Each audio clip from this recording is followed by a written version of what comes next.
You're watching First Take, presented by Chase. Back in 2011, Broncos quarterback Peyton Manning had 3 surgeries on his neck. Since then, Manning told Monday Morning Quarterback's Peter King that he can't feel his fingertips. I can't feel anything in my fingertips. It's crazy. I've talked to a doctor recently who said don't count on the feeling coming back. It was hard for me for about 2 years because one doctor told me I could wake up any morning and it might come back. So you wake up every day thinking today's the day. Then it's not. Manning's numbers are actually better without feeling in his fingertips. His completion percentage, yard per attempt, and TD percentage are also up, with his interception percentage going down. Jerome, maybe mind over matter. Jerome Bettis still here with us. How much does Peyton have left here? If the year before is any indication to the next year, it tells me that he's got, really, as long as he really wants to play, I mean, at least 2 years left to play at a very high level, I would have to think. When you look at Peyton Manning, he keeps himself in great shape. He's this very cerebral guy. He understands everything there is about the game, and he's constantly evolving, wanting to learn more. And then you look at him physically, he's doing everything he needs to do. The only question is him getting hit. If he continues to get hit like he got hit last year, maybe not the year before, but a couple years past, that's the only thing that I think that can derail him, in the sense of him not playing for another 2 years. But I see 2 years at the very least, at a very high level, this year and next year at a very high level. Wow. Stephen A. I can't believe this is even a discussion. The last couple of years, not feeling his fingertips, Peyton Manning threw for 5,477 yards, 55 touchdowns, and 10 interceptions in 2013, completing 68.3% of his passes. And then last year, he completed 66% of his passes, threw 39 touchdowns, 15 interceptions. And there are questions. What questions? If he's not feeling his fingertips, what every NFL quarterback needs to do is to go to the doctor and say, can you find a way to numb my fingertips so I can't feel them either? If that's going to lead to me throwing like this, brother? I mean, come on now. I mean, with Peyton Manning, here's what it comes down to. You got to watch him as the season wanes, because it's taxing on the body, especially when you're taking those hits. And if that's, to me, that's the only question mark about Peyton Manning. How much durability does he really, really have? We know he's been there, but in the playoffs last year, he looked like a shell of himself because the players said and knew he was not anywhere near 100%. He tried to play, but he just didn't have it because he had gotten banged up. Something like that happens again, we'll see. But if he's healthy, I don't care about his fingertips. Doesn't seem to affect his play at all. Although, Stephen A., even you said late last year he was taking such a pounding, especially that one game that you kept pointing to, the game at St. Louis. He just got rocked, man. 22-7. I don't think they were ready for that, and he wasn't ready for it. And I'm not sure, even though it was a physical pounding, I'm not sure that mentally he got over that pounding. Then he had the quad injury at San Diego, and then he was a shell of himself.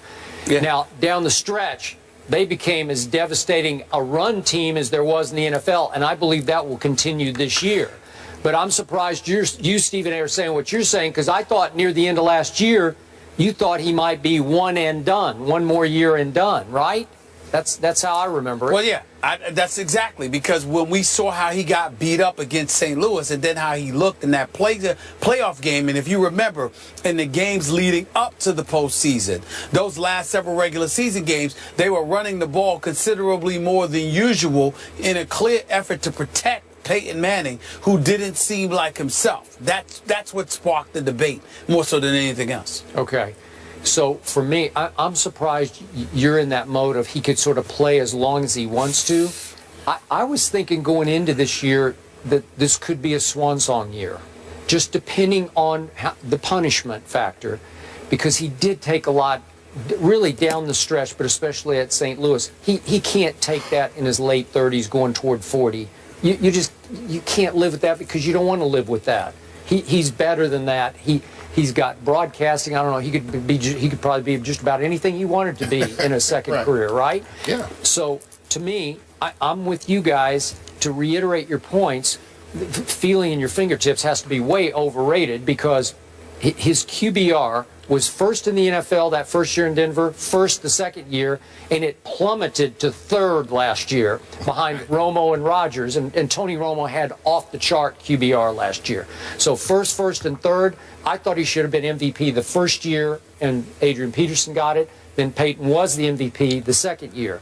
Well, this is an incredible stretch that he's had, and one key stat, over those 3 years, on passes of 20-plus yards, he has led the NFL in completion percentage on those passes. He's 48% on 20-plus yard passes. So your gripping of the football, it just doesn't matter if you can feel your fingertips because his hand strength and his arm strength is still good enough, obviously, because that coming off the neck procedures, all the talk was about he couldn't get his tricep to fire, so he had no arm strength. They've told David Cutcliffe has been here, the Duke coach, who's close with Peyton and Eli both, and Cutcliffe says that Peyton couldn't throw the ball across the room to him. You know, like he had no arm strength, and to do that coming off those 3 neck procedures is just all-time phenomenal.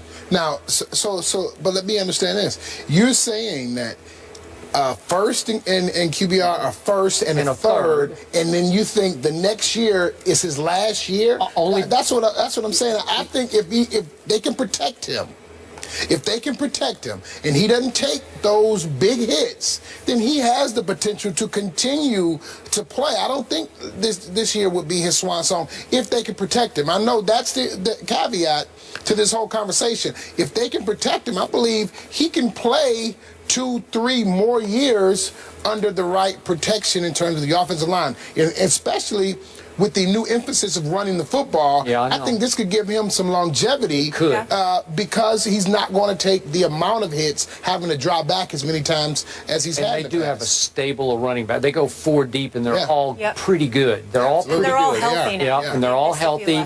And, okay, maybe that way, but if he has another game like the one at St. Louis, I think he would start thinking, I just don't know if this is worth it anymore. Absolutely. Or also if it doesn't work out with Kubiak and that new offense. Maybe. That's right. All right, so you guys segued so nicely for me. Speaking of quarterback hits, should quarterbacks be fair game in the read option? Find out who thinks there should be an amendment to the rule. The bus is sticking around. We need your thoughts on this. We do. We'd love to talk about it.